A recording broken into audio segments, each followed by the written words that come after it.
Di dalam satu hadis Rasulullah Shallallahu Alaihi Wasallam bersabda, ijtanibu sab'al mubiqat, jauhilah olehmu 7 dosa besar. Kemudian Rasulullah SAW menyebut di antara 7 dosa besar itu asyirku billah, yaitu syirik pada Allah, wasihru, kemudian sihir, kemudian waqatlun nafsil lati haramallahu illa bilhaq, dan membunuh jiwa yang Allah haramkan kecuali dengan yang hak, wa aklu malil yatim, dan memakan harta anak yatim, wa aklu riba, dan memakan harta riba, wa tawali yaumaz zahfi, lari dari peperangan, kemudian waqaful muhsanatil ghafilatil mu'minat, yaitu menuduh wanita baik-baik berbuat zina. Meskipun Rasulullah SAW di dalam hadis ini yang diriwayatkan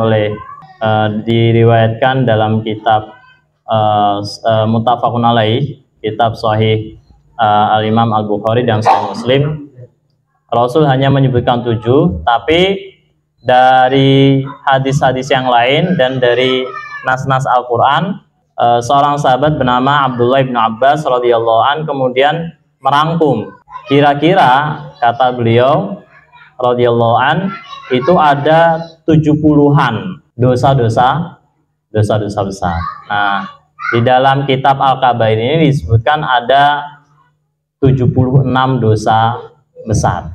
Ada 76 dosa besar. Sebenarnya kitab ini banyak cetakannya, banyak riwayatnya juga. Ada yang menyebut, ada yang versi cetakan mencantumkan 73 besar, karena ada beberapa dosa besar yang digabungkan menjadi satu bab. Tapi ada yang dipisah, ya, dosa besar itu dipisah sehingga menjadi 2 bab. Sehingga terkumpul ada yang versi 72, ada yang versi 76. Nah, para ikhwan sekalian, kita langsung saja ke dosa besar yang pertama, yaitu asyirku billah, yaitu syirik kepada Allah Subhanahu wa taala, sebagaimana disebutkan di dalam hadis tadi.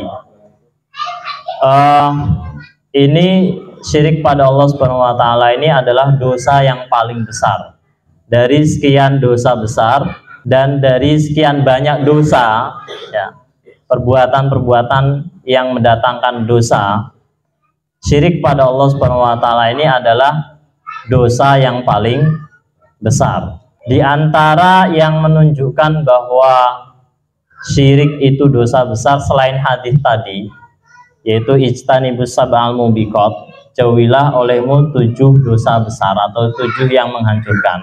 Itu ayat di mana Allah Subhanahu wa taala berfirman, innallaha la yaghfiru ay yushraka bihi wa yaghfiru ma duna dzalik. Sesungguhnya Allah itu tidak akan mengampuni perbuatan syirik kepadanya dan mengampuni selain itu bagi siapa yang Allah kehendaki. Nah, redaksi ayat ini menyebutkan Allah tidak akan mengampuni, ya, perbuatan syirik dan mengampuni selain dari perbuatan syirik. Kalau Allah Subhanahu wa taala tidak mengampuni suatu perbuatan dosa, maka itu menunjukkan bahwa dosa itu adalah dosa besar, bahkan dosa paling besar. Para ulama berbeda pendapat, apakah Allah Subhanahu wa taala mengampuni dosa-dosa besar lainnya selain dosa syirik, atau dosa-dosa besar lainnya pun itu tidak diampuni oleh Allah Subhanahu wa taala. Ada yang mengatakan bahwa yang diampuni oleh Allah Subhanahu wa taala itu selain dosa syirik saja. Jadi dosa-dosa besar itu potensial untuk diampuni oleh Allah Subhanahu wa taala. Tapi ketika seseorang berbuat syirik, maka perbuatan syirik itu ketika dia tidak bertaubat, Allah Subhanahu wa taala tidak akan mengampuni dosanya, dosa perbuatan syirik itu. Nah, Imam Adz-Dzahabi mengatakan wa huwa nau'an. Dosa syirik itu ada 2 macam. Ahaduhuma an yaj'ala lillah niddan. Seseorang menjadikan bagi Allah itu tandingan. Wa ya'budu ghairahu, dan ia menyembah selain Allah Subhanahu wa taala. Min hajarin, baik yang disembah itu berupa batu, au syajarin atau pohon, au komarin atau bulan, au nabiyin atau nabi. Ada yang menyembah nabi, Ya orang-orang Nasrani, ya mereka menyembah nabi. Au syaikhin atau syekh, au najmin atau bintang, au malakin atau malaikat, au ghairi dalik atau selain itu. Maksudnya selain Allah Subhanahu wa taala kan makhluk. Ketika seseorang makhluk, ketika makhluk menjadikan makhluk itu sebagai Tuhan atau menyembahnya, berarti dia menjadikan Tuhan, maka dia telah melakukan perbuatan syirik. Berarti dia melakukan perbuatan dosa besar. Ya, wa hadza huwa syirkul akbar, dan ini adalah syirik paling besar. Alladzi dzakarahu Allah taala fi kitabihi, innallaha la yaghfiru ay yushraka bihi wa yaghfiru ma duna dzalika liman yasha. Dan Allah Subhanahu wa taala juga berfirman di ayat yang lain, inna syirka la dzulmun adzim. Sesungguhnya syirik itu benar-benar perbuatan zalim yang besar. Kenapa disebut perbuatan zalim para ikhwan sekalian? Zalim itu artinya apa? Zalim kan artinya menempatkan sesuatu tidak pada tempatnya. Lawan dari kata adil. Kalau adil kan menempatkan sesuatu pada tempatnya. Lawannya zalim, menempat. Kenapa orang yang berbuat syirik itu dikatakan telah berbuat zalim? Karena dia menempatkan peribadahan yang seharusnya itu ditujukan, dipersembahkan kepada Allah Subhanahu wa taala, tapi tidak ia tempatkan untuk itu. Justru dia tempatkan kepada selain Allah Subhanahu wa taala. Maka perbuatannya itu disebut dengan perbuatan zalim. Bahkan zalim yang besar. Dan Allah Subhanahu wa taala di dalam ayat yang lain berfirman, innahu may yusyrik billahi faqad harramallahu alaihi jannah wa ma'wahun nar. Sesungguhnya orang yang berbuat syirik pada Allah, maka sungguh Allah mengharamkan atasnya surga dan tempat kembalinya adalah neraka. Na'udzubillahi min dzalik. Para ikhwan sekalian, banyak sekali ayat-ayat yang membahas tentang syirik itu, yang apabila seseorang tidak bertaubat dari perbuatan syirik itu hingga menjemput ajal, kata Imam Adz-Dzahabi, mata musyrikan fahuwa min ashabin nar, maka dia termasuk penghuni neraka. Berdasarkan ayat tadi, ma'wahumun nar, maka tempat kembalinya adalah neraka. Qat'an, secara pasti. Kama annaman amana billah, tapi sebaliknya bagi orang yang beriman kepada Allah wa mata mu'minan, lalu dia mati dalam keadaan mukmin, fahuwa min ashabil jannah, maka dia termasuk penghuni surga. Wa in udziba binnar, meskipun diazab terlebih dahulu di neraka. Jadi kira-kira ya kita selama kita tidak melakukan perbuatan syirik, meskipun kita melakukan perbuatan dosa-dosa lainnya, bahkan hatta dosa besar sekalipun, insya Allah kita punya tiket ke surga. Amin. Ya, meskipun diazab terlebih dahulu di neraka. Ya. Tapi tuntutannya para ikhwan sekalian, tuntutan di dalam Al-Quran, tuntutannya bukan sekedar kita masuk surga saja, tapi tuntutannya jangan sampai kita diazab di neraka, meskipun ujungnya nanti masuk surga. Karena Allah Subhanahu wa taala mengatakan qu anfusakum wa ahlikum naro. Kan ada perintah, jagalah diri kalian dan keluarga kalian dari neraka. Berarti perintah itu menunjukkan wajib. Berarti kita wajib untuk menghindari perbuatan-perbuatan dosa yang bisa membuat kita sebelum masuk surga masuk neraka terlebih dahulu. Ya, jangan seperti itu. Kemudian wafis sahih, dan dalam kitab sahih hadits Rasulullah SAW mengatakan, ala unabbiukum bi akbaril kabair, maukah kalian aku beritahu dosa yang paling besar? Salatan, ada 3. Qalu, mereka berkata para sahabat, bala ya Rasulullah, tentu ya Rasulullah. Rasul pun mengatakan al isyraku billah wa uququl walidain, yaitu berbuat syirik pada Allah dan durhaka kepada dua orang tua. Jadi durhaka kepada dua orang tua itu bagian dari perbuatan syirik.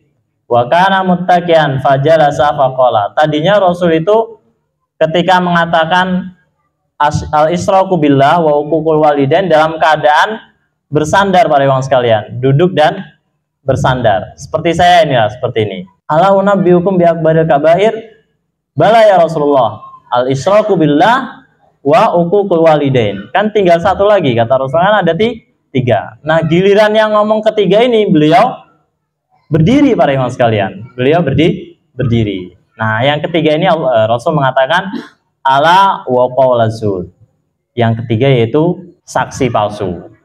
Ya, membuat saksi palsu atau ala wa syahadatuz zur.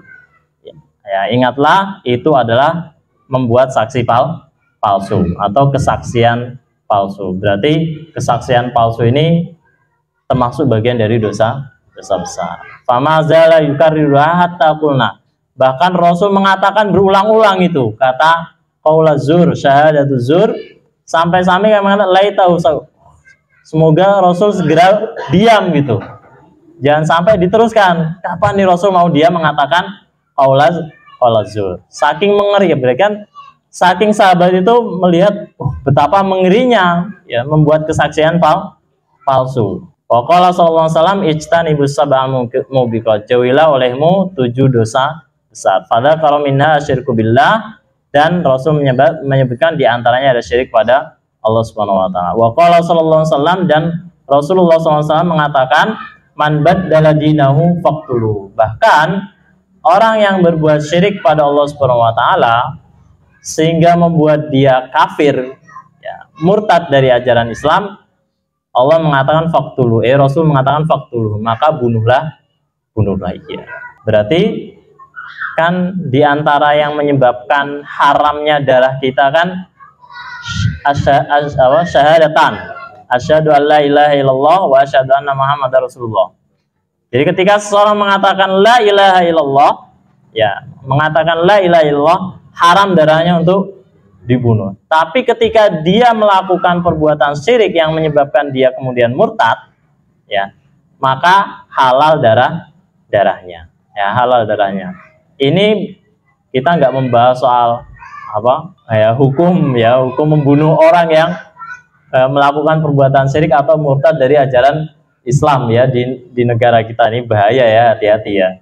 Ya, tapi kita ingin mengatakan bahwa betapa mengerikannya akibat dari perbuatan syirik. Ya. Kemudian tadi jenis yang pertama, jenis yang kedua yaitu ar-riya, yaitu riya atau yang disebut dengan syirik ke duniawi. Perdagangan mereka tinggalkan. Sekarang bisa nggak kita? Susah para ikhwan sekalian. Ya, 5 menit sebelum azan ada pelanggan datang, ya, minta fotokopi, ya, misalnya seperti itu ya, di pasar. Ya, harus dilayani ya, dilayani. Datang ke nasi uduk, ya. Bagaimana ya, udah. Kan berat para ikhwan sekalian kalau seperti ini. Kita sebagai kepala rumah tangga misalnya di rumah misalkan ya. Tadi berat sekali para ikhwan sekalian. Saya datang mau sholat isya ya, datang ke masjid. Saya sama adik saya, adik ipar saya. Kemudian adik ipar saya manggil, mas, itu dipanggil istri. Waduh, antara saya lanjut ke masjid udah di tengah jalan atau balik lagi nih, bingung. Padahal nanti saya menyampaikan al-kabair nih. Langsung aja lah berangkat ke masjid. Ya, wallahu alam. Jadi berat sekali para ikhwan sekalian, tuntutan untuk tahu. Jadi kita mementingkan urusan Allah Subhanahu wa taala, menganggap penting perintah-perintah Allah Subhanahu wa taala itu bukan suatu perkara yang mudah, Karena kita seringkali dibenturkan pada situasi-situasi yang paradok, ya, yang dilematis para ikhwan sekalian. Apalagi kalau yang dibenturkan itu sama-sama perintah Allah, ya kan? Kalau kesibukan duniawi kan antara duniawi sama akhirat. Ini sekarang dua-duanya bernilai akhirat. Yang satu panggilan azan, di saat bersamaan kita sedang menuntut ilmu misalkan. Ya, menuntut ilmu. Jam kuliah itu selesai jam misalkan 12:04. Tapi ada waktu-waktu di mana waktu zuhur itu jam 11:30. Nah, ini kan sama-sama memenuhi perintah Allah. Allah merintahkan untuk menuntut ilmu, tapi Allah merintahkan juga untuk menunaikan sholat. Nah, ini kan kita dilematis ya para ikhwan sekalian. Untungnya kita punya Allah Subhanahu wa taala yang Maha Pengampun. Ya, itulah seolah-olah kita berada di dalam satu paradoks, satu kesulitan, kesusahan. Bagaimana kita harus melakukan memenuhi segala perintah Allah Subhanahu wa taala, menempatkan perintah Allah Subhanahu wa taala itu sebagai satu perkara yang sangat penting di dalam hidup kita.